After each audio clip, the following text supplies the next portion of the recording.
Hi everybody, this is FIDE Master Dennis Monokroussos, and today we're going to take a look at, for a second week here at games submitted by fellow Chess Videos viewers.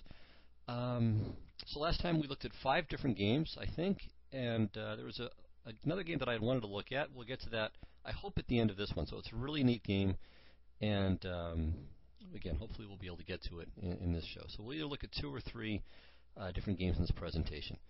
So the first one is between Benjamin Lim and Richard Taylor, submitted by Taylor, who lost this game, though he started off with a terrific position. So skip over all of the middle game stuff and proceed more or less straight to this end game here. And actually, since Taylor had black, I guess we can flip this around. Alright, so what's going on here? Well, black is very much in the driver's seat at this point, and his first move is correct. He plays bishop takes a4. White played knight takes a5, and let's discuss this a little bit. White, as you may notice, has no less than 5 isolated pawns here, and since black's pawns are all clean, this certainly should give black a very big advantage. Now, there are opposite colored bishops, but White's bishop is not quite as good as black's, as you can pretty easily tell. I mean, black's is beautifully centralized. It's attacking one of the weak pawns here on the board, and can possibly go after the h-pawn as well in some variations, while White's bishop is just, at least for the moment, unimaginably bad.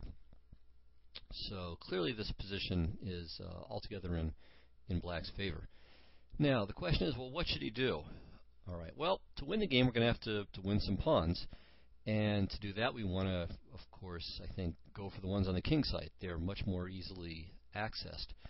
So, we don't want to take the pawn on f5 right away. Well, actually, it's not even clear that we don't, because if we take this pawn right away, we are giving White this b pawn, but at least we get a twofer.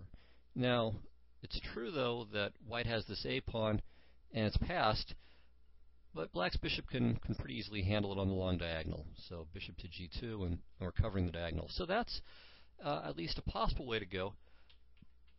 But certainly there's no real reason why we should volunteer to give away this pawn. And with that in mind, black played knight to d6. But I think an even better move would have been f6. Oops, I already got it. Yeah, there we go. By playing this, we're fixing this guy as a weakness here. So it's just sitting there, it's dead, it's not going away. And that, I think, would have been the easiest way to handle the position. So it does 2 things. First of all, it fixes the pawn on f5 where it's stuck. And secondly, it's going to make it easier for the black king to come into the game by whichever means after the f-pawn goes. So this, I think, is a big improvement over the game. So that was knight to d6. And White made a good move here. He played f6. So this pawn is, of course, going to leave, but no matter what black does in response, it's at least slightly awkward. If he plays g6, which was Taylor's recommendation, but I think not the right move, then still, White, black will win the f-pawn eventually, but it's not really. It's going to take some time, and that pawn could be a bit of a bone in the throat. I mean, how are we going to round it up? If we play knight to e8, White plays c4, so that's not much fun. And if we try to do it with the king, that's going to take quite a few moves as well. So, we can win it, but it'll take some time. And maybe we have that amount of time, but I think what Black played was just fine. So he played b6. Don't know if he needed to do that, but it's okay. Knight to b3, and now g takes f6. Yeah, so here he recommended g6. I think that's just a little inaccurate. It's needlessly slow. And as long as black just brings his king up, there's no problem at all here. Okay, so White played knight to d4, and here black played knight c4. And this isn't bad, but I would say just get on with it. So king g7, this king's ready to rumble. Or even another move that black could play is c5, knight to b3, bishop to f5, attacking the h-pawn and encouraging it to come closer, and then after h4, play king g7. And I think that White is just completely lost and will probably resign within 5-10 moves in this position. Alright, however, okay, after knight to d4, black played knight c4. Again, this isn't bad. knight to b3. But here, black did make a very poor move. He played h5, and this is, I think, mistaken for a couple of reasons. One is that white plays h4, and again, it becomes a little bit more difficult for black to get these white pawns. We'll see the second reason shortly. So again, the right thing to do is just simply king g7. So bring the king up, king goes to f5, or comes over to the h-pawn, and this should win quite easily. In fact, once you do that, there's really not too much that white can do. I mean, the problem for white, well, a couple of problems. One is that a knight is an absolutely terrible piece when it comes to defending against rook pawns, so h-pawns or a-pawns. So it has a really terrible time with that because it can only defend it from one side. I mean, it's a short-moving piece, so it has to be on, let's say, f2 or g3 to deal with an h-pawn, and it's not gives the defender much less margin for error. So it's even possible that white could just take the bishop, or sorry, that black could just take the bishop, bring the king up, and win. So unfortunately, he played h5, and then only after h4 took on b2. And now this is just bad. This gives white a draw. Though there are some interesting tricks that still remain to be seen. Okay, I mentioned here after h5 that white had another good move here, or at least another interesting try, and he does, and it's the move knight to d2. Just aiming for opposite colored bishops. And here I would suggest trying to figure out what best play is. So this isn't too tough, I think, but try to figure out what black should do about this. Okay, well, black can either retreat the bishop or exchange, or play knight to d6. And we'll just look at two ideas, though.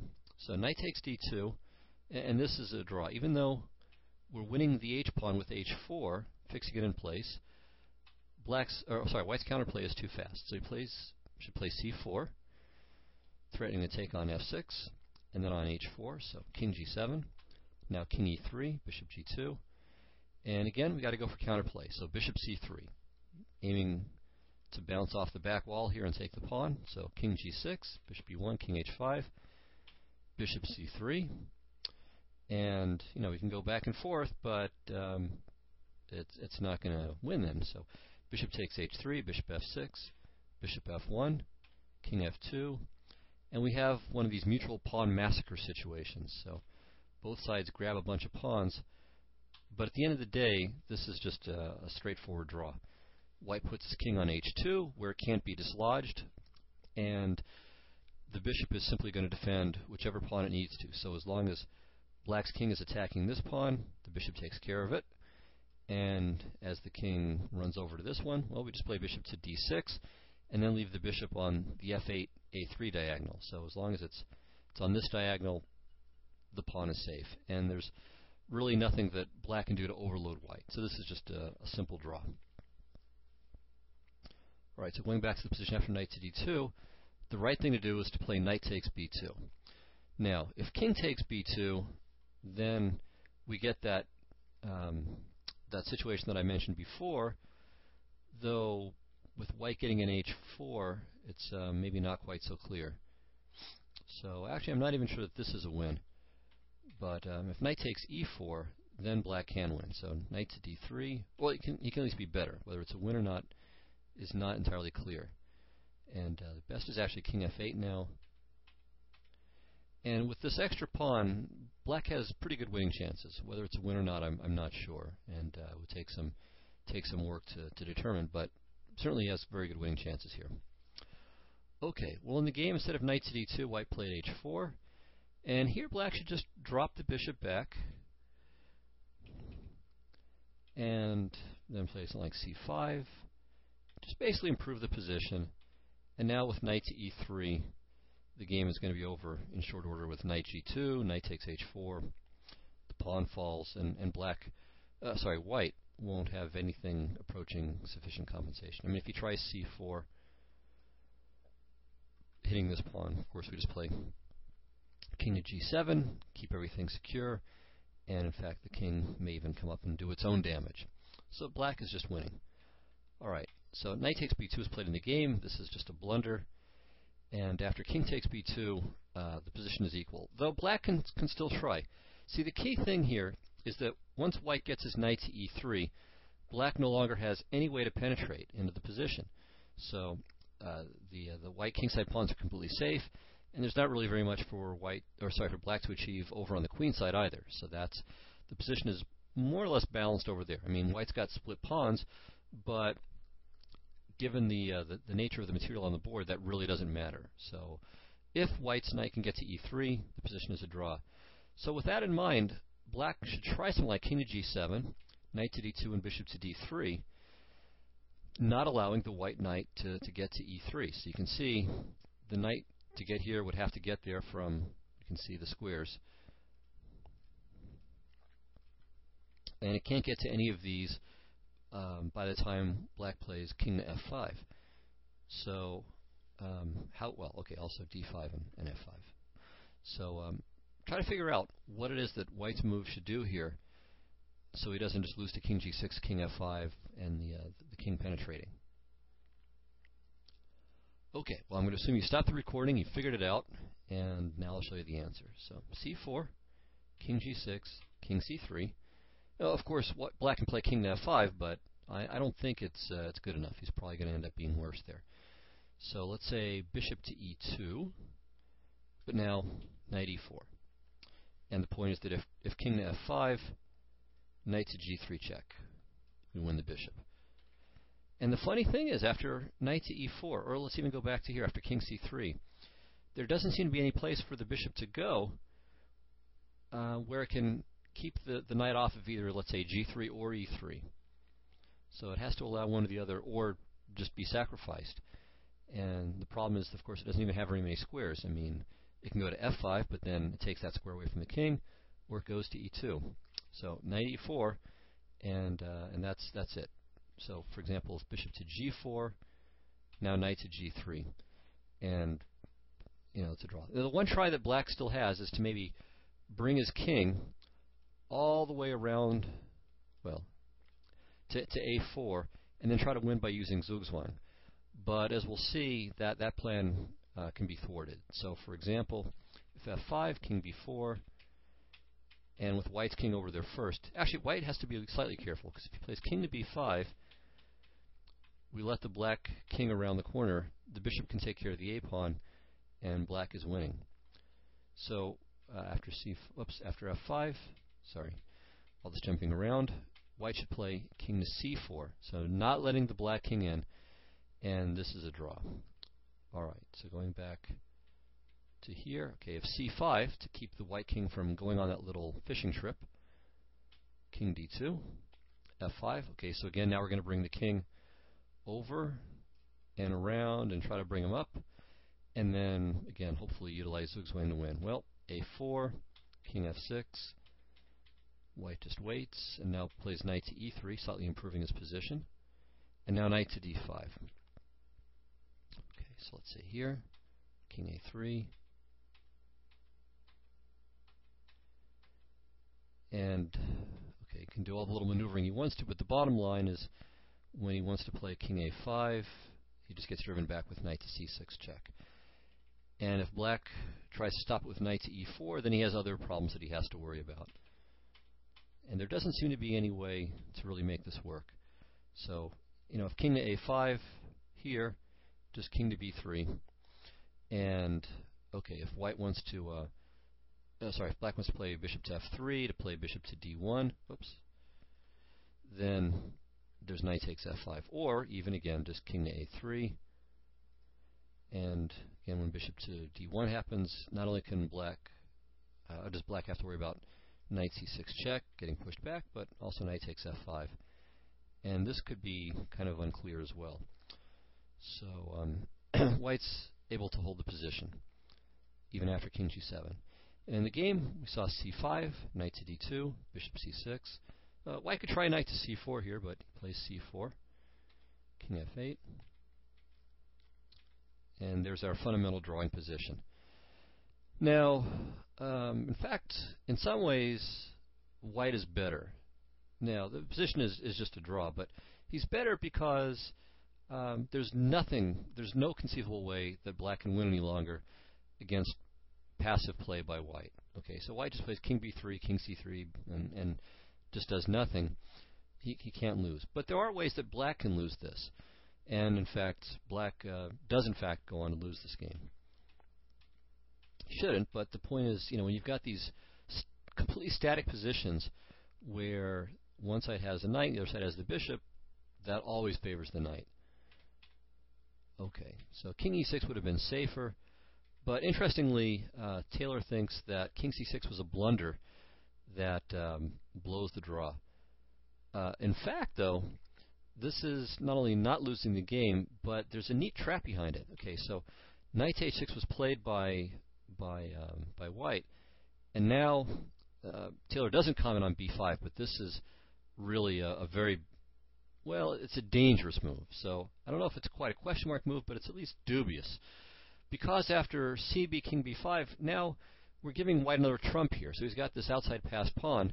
And again, it's not enough to win yet, but it's again giving black no real advantages necessarily, but does give white a little something to play with. Maybe. Though actually, as we'll see, even that's not completely clear. But the interesting thing here is that instead of b5, black should play king to d7 and do it with a face, that suggests, oh, how could I have screwed up like this? Because after knight takes f7, king e7, knight h6, or knight h8, doesn't matter, bishop to e4, the game is indeed over, but it's white who has to resign because his knight's trapped. And black just finishes with king f8 and king g7, and thanks white for the game. So another try for white is f5, but again, king to e7, a very nice move. Knight g8. Now the king goes back to d6. And the black king comes into the king side and should win. So king d2, king e5, knight e7, king f4, and white is in big trouble at this point. Black is, I don't know if he's winning yet, but certainly the chances are all on his side. So after king d7, white should recognize that he's wandering in dangerous territory and play knight f5 and just resume the blockade, put the knight back on e3. Okay, so b5, cb, king b5, knight g8, and here it's time to retreat. So king c6, knight f6, king d6. So again, trying to take advantage of white's knight maneuver to remind white that, hey, this can be dangerous for you too. The king's ready to come in and penetrate. So white can still hold the game, but again, now it's him who has to be careful. So c4 check, takes, king e6, and white has to play accurately here. So knight h7, threatening the fork. And not just a fork of the king and the bishop, but also the bishop and the pawn. So king f5, knight g5, and wins the f-pawn. So probably bishop to d1 is best, knight g5. And actually it looks as if black should just jettison the pawn anyway. So king f5, takes, king f4. And it's a draw, but white's the one who has to show a little bit of care here. Okay, so f5. Now this is another mistake, because now there's no route for the black king to penetrate white's king side. So it's like the same mistake as h5 earlier. Alright, so knight h6 happened, king c6, knight f7. Knight f5 was actually interesting, because white might be able to penetrate through the f5 point. Okay, but anyway, knight f7, king d5, knight g5. Okay, so a little tacking back and forth here. And white's still trying to win here. And, okay. Here, a very interesting moment. So I think, if I remember right, Taylor was unhappy about c4, so he felt that this was another blunder. But again, he was mistaken. This is actually a very interesting move and not a blunder. It's a dangerous move. So it's dangerous because, again, we're putting another pawn on a white square, and we're putting this pawn in contact with white's king. So tactical features aside, c4 is a mistake, because it's bringing the pawn right next to the white king. It makes another easy target. But the reason why this is actually potentially a positive move is because if we look at the position right now, let's say it's white's move, he's in fact in Zugzwang. Because if he moves the knight, then black's king comes into e4. If he moves the pawn, then it gets taken. And if he moves his king, then black's king gets the d4 square. So this is actually a position where black should just make a pass move. So something like bishop to c6, and suddenly, it's not entirely clear anymore if this is okay for white. Now, in fact, I think he's drawing, but there might be another move besides bishop c6 that can be examined as well. So maybe there's some finesses. But in any case, white is in a bit of trouble. So I think he draws, but only just barely. Knight h1, knight g3, knight h5, and it looks like he's drawing here.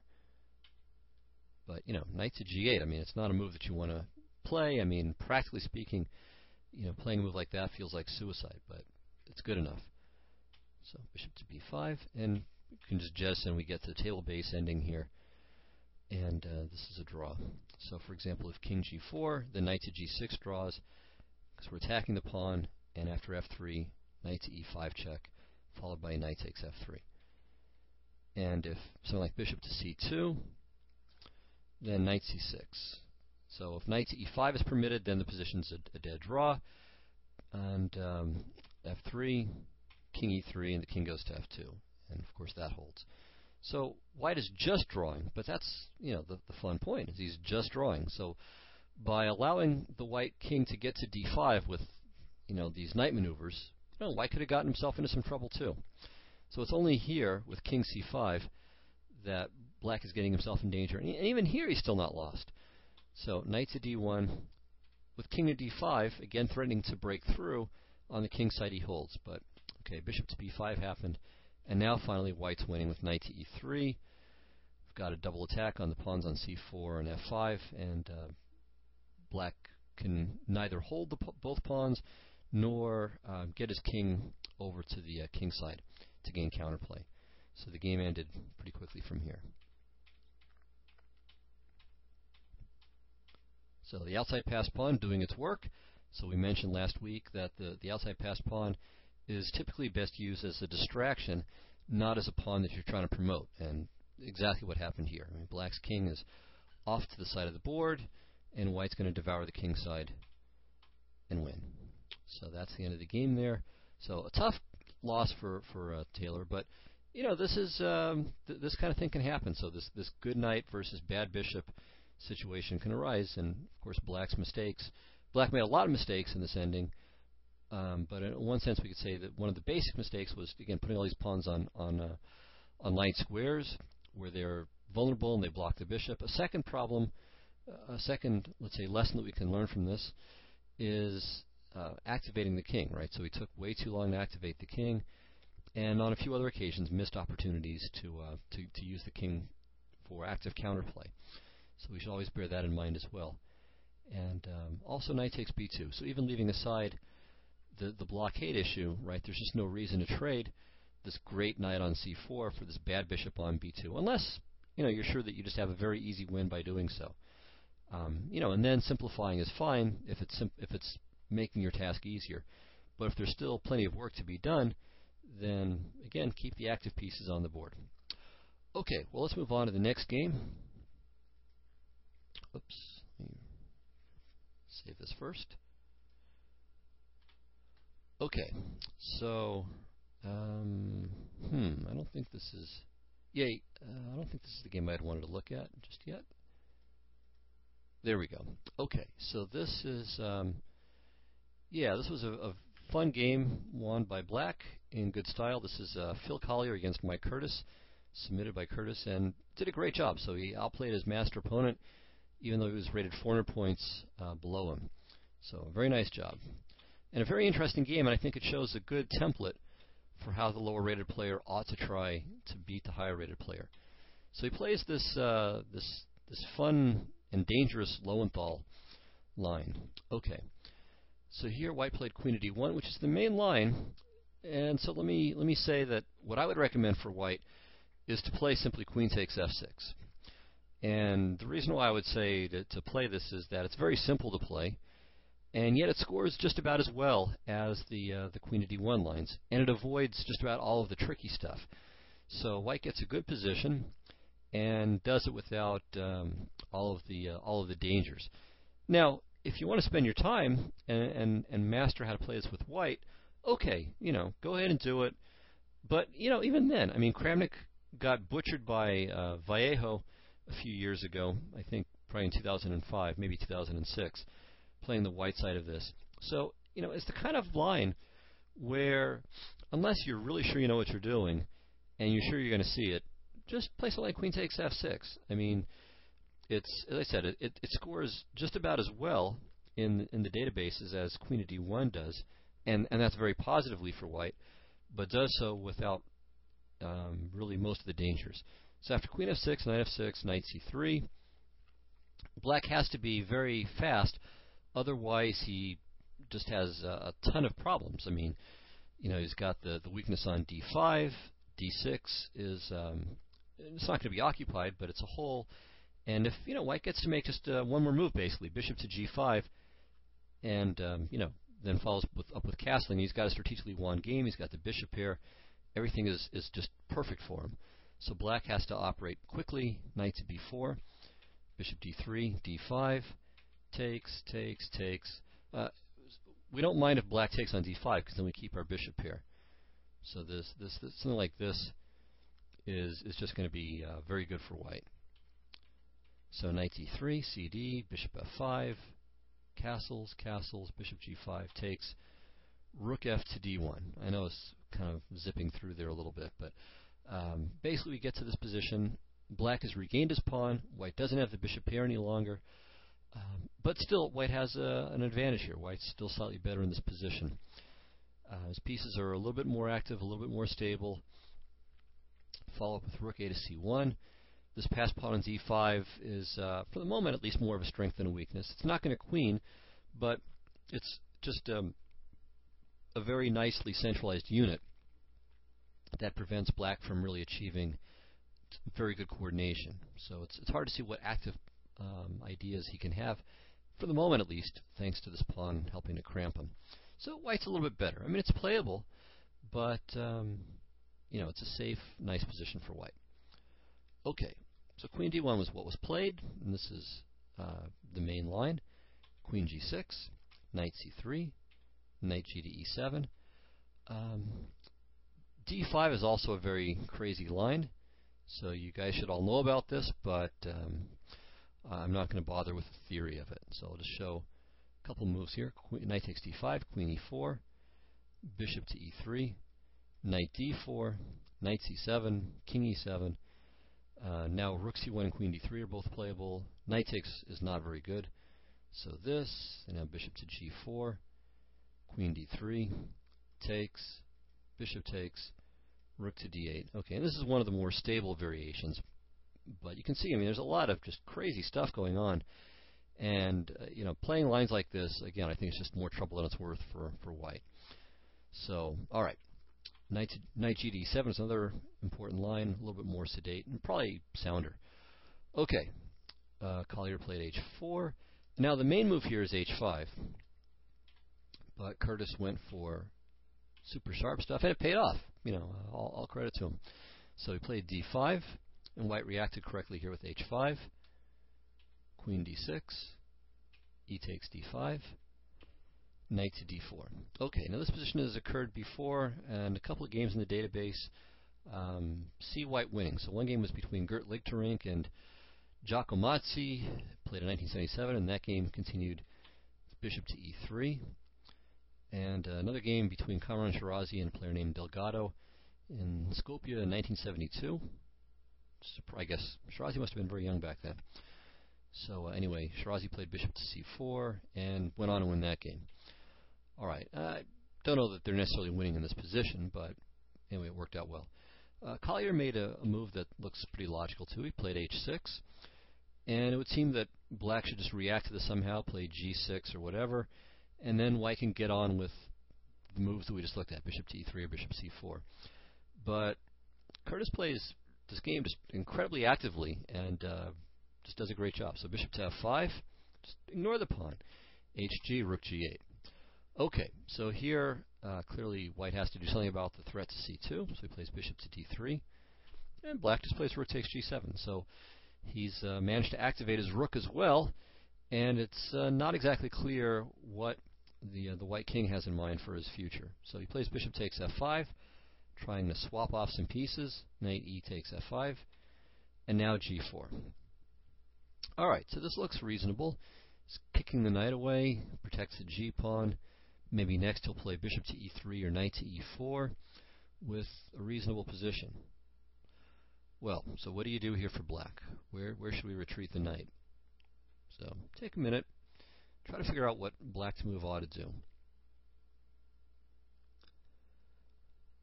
Well, I don't know if it's what he ought to do or not, but what he played was the terrific queen at g6.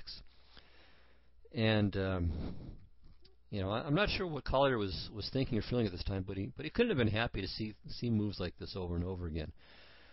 Okay, well, again, let me suggest that you stop the recording and figure out what white's move ought to do. I mean, is this just a bluff, or you know, is this sacrifice completely sound? You know, what should white do here?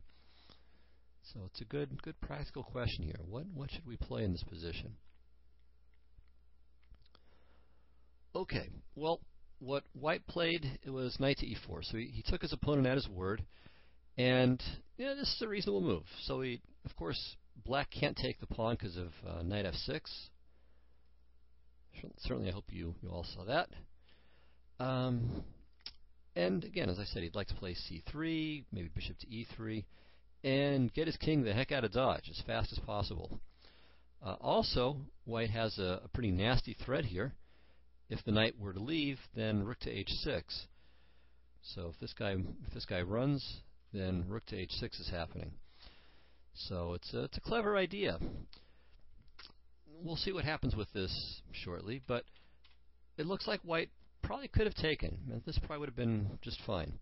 So if queen takes f5, hitting the pawn on c2, that's okay. We're up material. We can afford to give some back. So bishop to e3. Knight c2, king d2, takes, and now maybe flick in rook to h5 first. Queen f6, keeping the e5 pawn protected, and queen takes a1. And white should be winning here. Material, you know, material is about equal, but this is a position where the minor pieces are definitely better than the rook. And you can see that white's pieces are all very active except for the queen, but that's just one move away from being active too. So queen h1. Or queen to b1 would put it right in the heart of the action pretty quickly. So this would be winning. Another try for black after g takes f5 is queen to g2. And this is dangerous, but I think white's okay as well. After rook f1, if black tries knight f3 right away and to give checks, it looks like king to d3 is satisfactory. I mean, there's not really any way for black to get at the white king, so he'll play bishop to e3 and then retreat the king back. So a very interesting move for black now is rook to g3. And the point is that if f takes g3, black plays knight takes c2 and wins the queen. And if he doesn't, well, then knight to f3 followed by knight to d4, and the king can't go to d3 because the rook's covering it. So once again, maybe take a minute, see if you can figure out what white's move ought to play. Well, the answer is that he should, in fact, take the rook.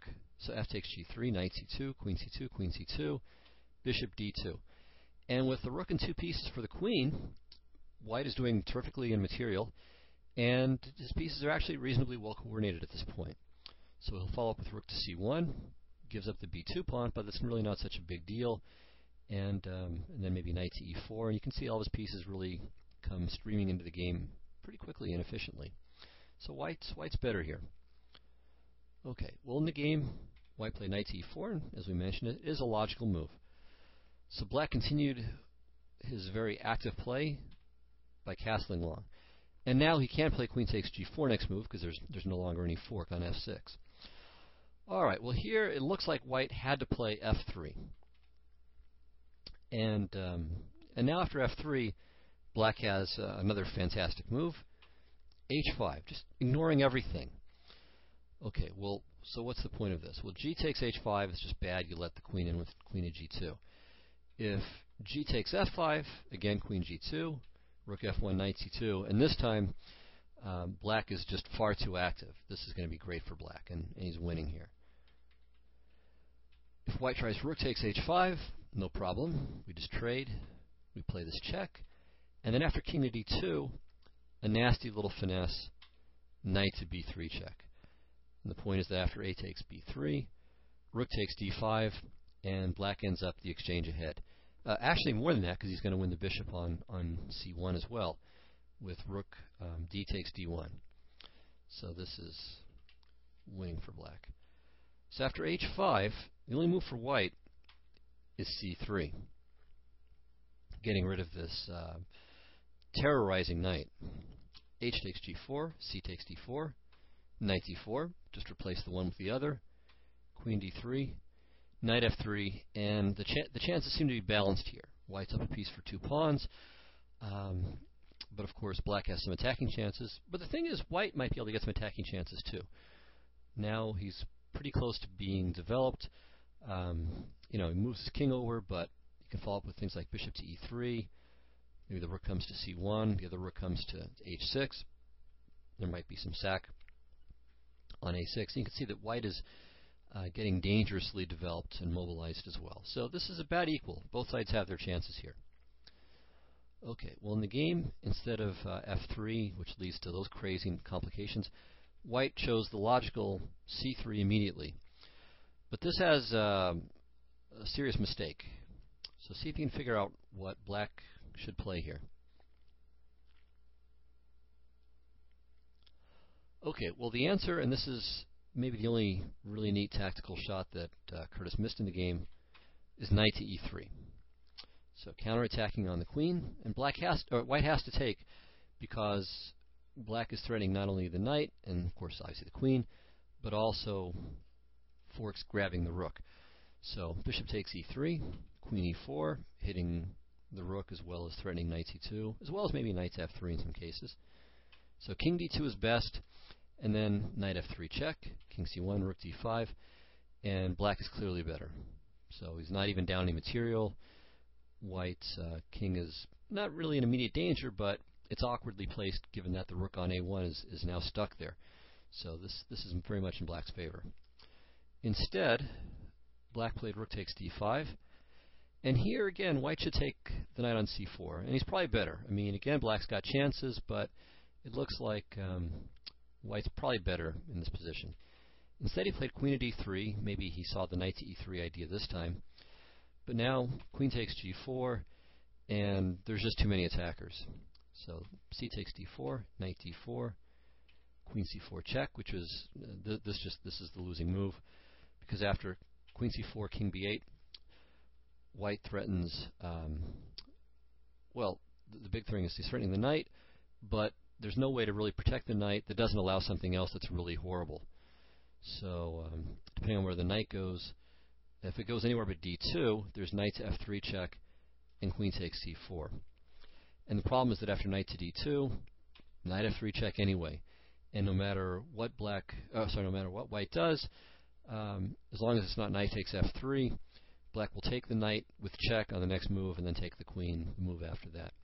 So the position is just losing here, and the game ends like this.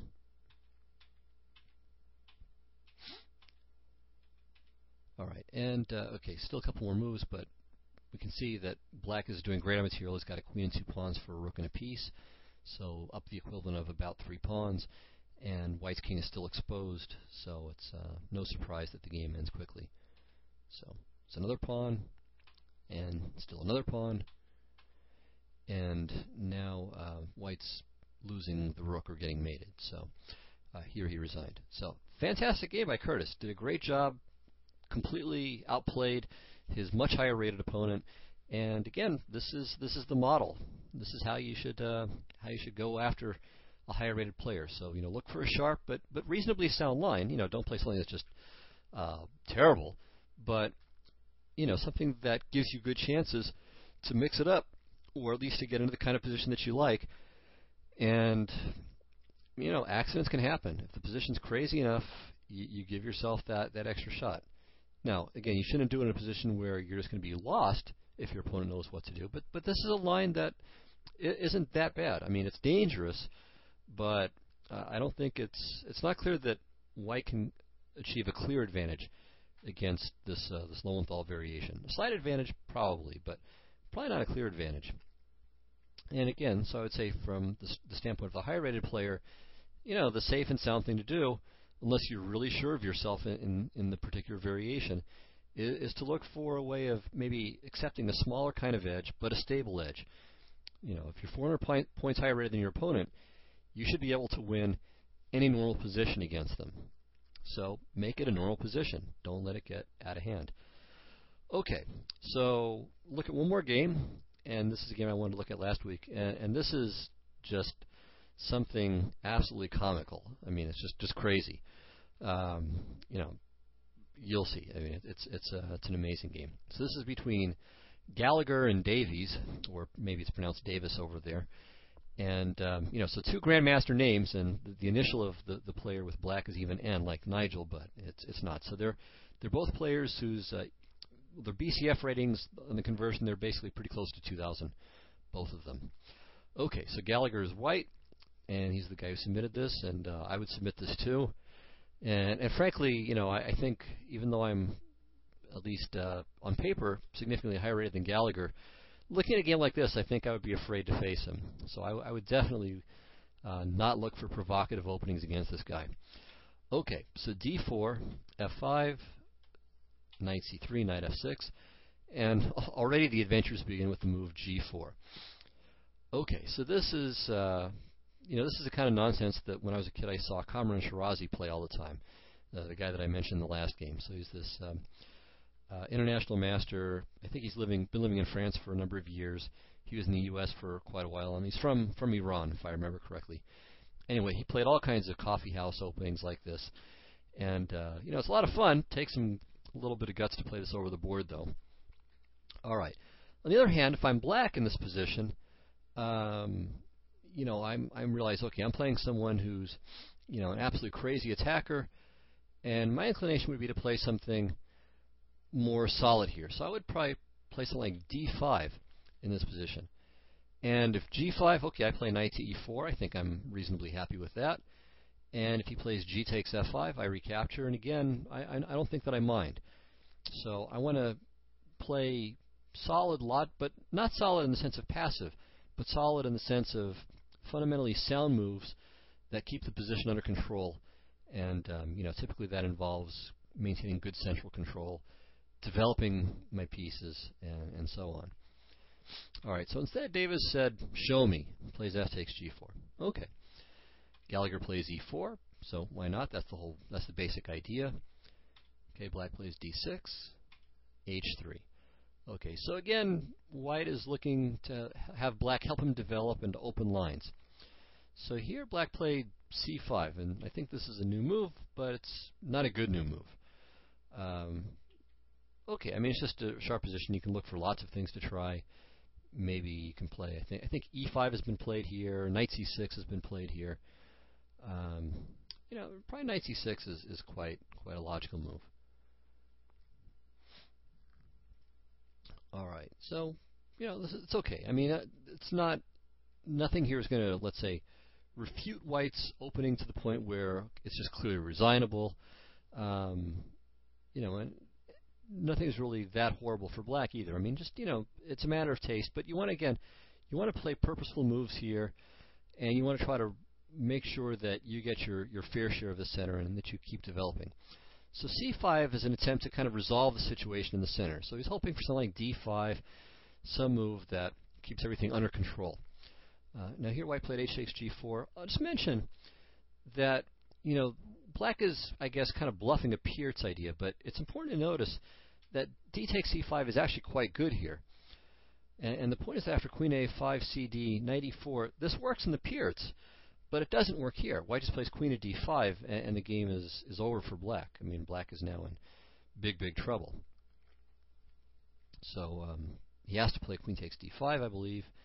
Knight takes d5, and knight to c7 is, of course, quite awkward. In fact, there's nothing really that black can do that's very good about it, because knight a6, just bishop takes a6. So, d takes c5 would have been fine, but okay, white plays hg, he doesn't care about anything. Alright, now here, bishop takes g4, I think, again, would be my preference, and then after f3, cd, queen d4, and then bishop to e6. So we're keeping the white bishop off of c4, we're ready to play knight c6, we're developing our pieces, play knight c6, and then either think about castling queenside, or play g6, bishop g7, and maybe just wait, not castle kingside, but maybe wait and see what white does with his king before determining our the final resting place of our own king. All right, so I would have liked this better. Bishop takes g4, and only then maybe cd. Okay, so instead c takes d4, and okay, you would think obviously queen takes d4, knight c6, maybe bishop to b5, something like that. But no, Gallagher plays g5. So we'll just counterattack. dc, gf6. Okay, now here black could maybe take on f6, or even play c takes b2, and you might have something like this in that case. And here I think black is okay, but white still has his chances as well. But this bishop on b2 may be slightly misplaced, but I think what white will try is probably something like queen g3 with the idea of f4, trying to blast open this diagonal. So even here I think white has pretty good chances. In the game, after g takes f6, he chose queen to a5. And this looks pretty reasonable. Of course, the big threat of c takes b2, and maybe he's hoping to gain a tempo if white plays like b3. But Gallagher, this guy came out of the 19th century, I think. Plays b4, so give away the pawn, but with tempo at least, so that's very important. Queen b4, f7 check, king takes f7. Okay, so now black is up 3 pawns, and he's probably okay, but what he needs to remember is that he's got to develop some pieces. So white plays knight to f3. And here I think, okay, maybe black should play something like king to e8, and after knight g5, knight c6, bishop e3. Okay, white's got chances here. I mean, black's king is quite bad. Not in the sense it's going to get mated straight away, but has a very difficult time finding any place to stay. I mean, if he stays in the center, he's going to have trouble. Thanks to the b4 idea, castling queenside has its own difficulties as well with this open file, and obviously the king side is a bit vulnerable as well. All right, but in the game, black just didn't believe any of this and played queen takes e4. So 4 pawns up. But now, all of a sudden, white is getting some rapid development in. So threatening knight to g5 check, so the king retreats, bishop to d3, queen c6, okay. And, here white's pieces are almost all out. All right, plays rook to h5, as you can see. Now he's got 4 pieces in play. He's threatening bishop to b5. Position is getting rather exciting. And also knight to g5 is on the agenda as well. So he had to get the rook out of the attack. So everything is happening with tempo now. And it's already getting a little bit tough to see what black should do.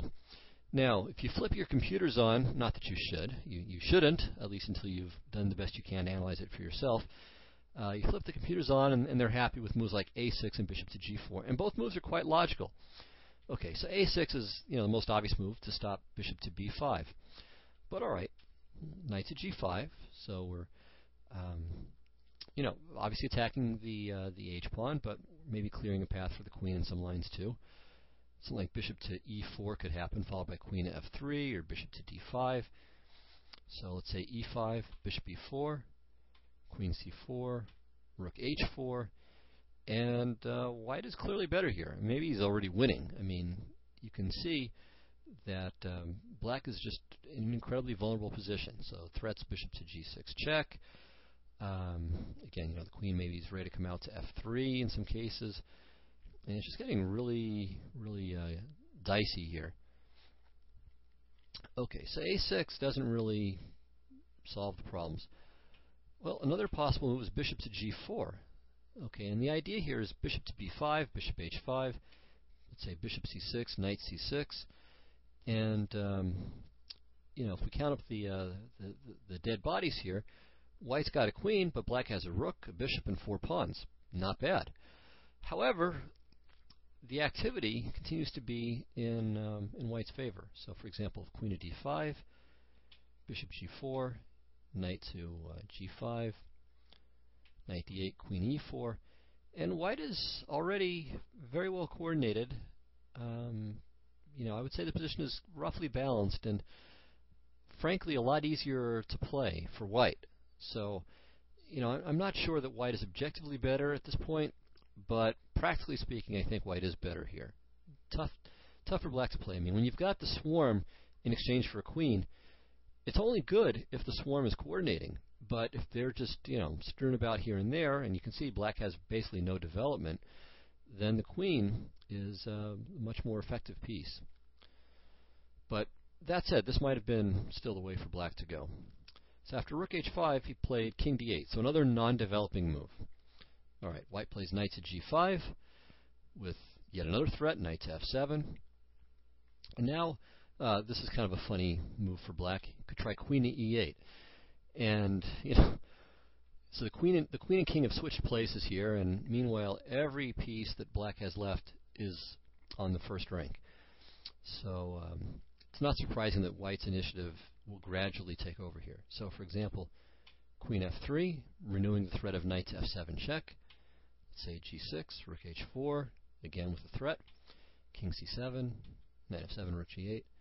Okay, and now queen d5, threatening, among other things, like knight takes d6, and then queen g8. So rook to g7, and now we'll see that the attack isn't over either. So queen a5 check. Let's say b6 takes, take the rook, and now we just pile up here.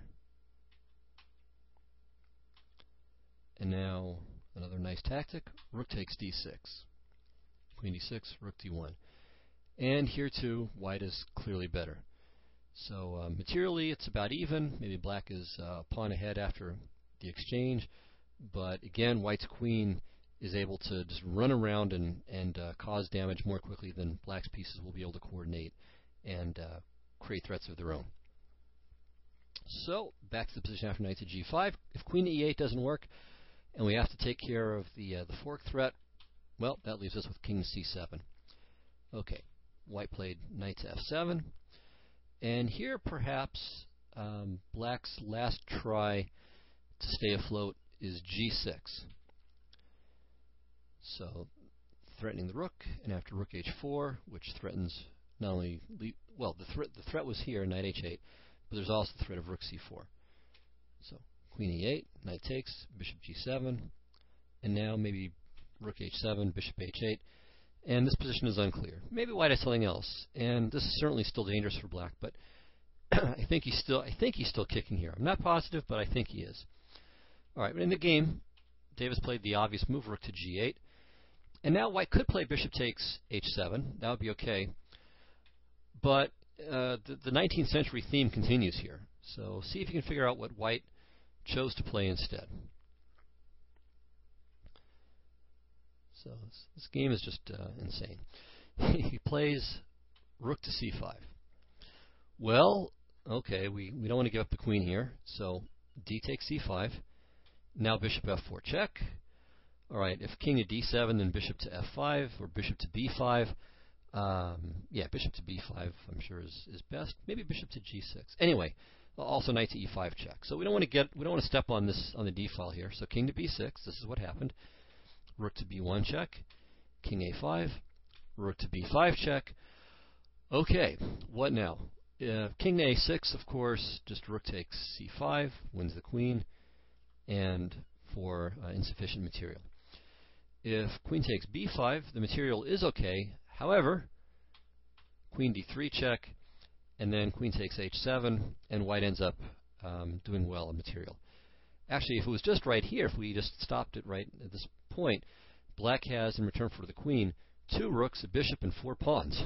So a ton of material. But with queen takes h7, and then queen takes g8, and then the bishop also being in danger, white is doing fine on material. So black played king to a4. And now we have a position where we certainly expect the game to conclude with a mate. And you won't be disappointed. So queen to b1, threatening queen to b3 mate. Bishop to e6. And now maybe knight to d8 is even better than what Gallagher played. But knight to e5 is fine. Okay, queen h1, bishop f1. Okay, so let's realize what the threat is here. White's idea is to play rook to a5 check, and then after king takes a5, to play queen to b5 mate. Okay, how do we stop this? Well, one try would be knight to c6. So this does two things. So first of all, it covers a5, and secondly, if knight takes c6, then b takes c6, and the pawn is covering the b5 square. All right. However, rook to a5 check anyway is the winning move. So knight takes a5, queen b5, king a3, we take, knight to d3 check, queen to a4 check, queen to d1, and it's mate. So takes a bunch of excuse me, takes a bunch of moves, but with so many pieces hovering around the black king and so few defenders, it isn't at all surprising that something like this is going to be the result. Okay, so that's not what happened. Black didn't play knight to c6. Another move that he didn't play but could have with the same idea is b6, but once again, rook a5, and he'll get driven to his death. All right, so queen to e4 check happened, bishop to e3, and now again if b6, now rook to a5 check doesn't work because white's not going to have queen to a4 in that one line that we looked at. But instead, he should play rook to b3. The idea is to play queen c1 and queen to a3 mate. So also, even more directly, there's bishop to b5 mate being threatened. So a6, and now queen c1, queen b4, rook takes b4, c takes b4. Materially speaking, as usual, black is doing fine. 2 rooks and 4 pawns for the queen. That's plenty. But bishop to g2 is winning because the only way for him to save the rook is to play rook a7, but that's only temporary. Bishop takes b6. The rook is gone anyway, and the king is still in, of course, big danger. So white's winning in this position as well. So in the game, black played knight to a6 and just missed the threat. And of course, we know what to do now. Rook a5. So that was that. So extraordinary game. I hope this wasn't some fraudulent game that he made up one day. If he did, he deserves credit for that too. It was a very ingenious bit of invention. But if this is an actual over-the-board game, it's really impressive.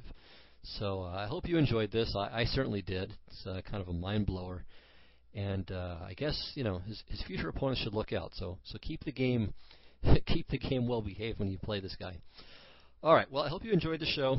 I think we won't do another member game for a while.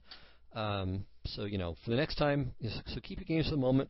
We'll have a new announcement, I think, to submit games in the future, and so. I'll see you next time. We'll do it again. I think this is a lot of fun, and I hope it was instructive for you guys as well as entertaining. And as I said, next week back to something, let's say, more usual. Hopefully not boringly usual, but usual and good in its own way. So thanks again, everyone, and I'll see you next time.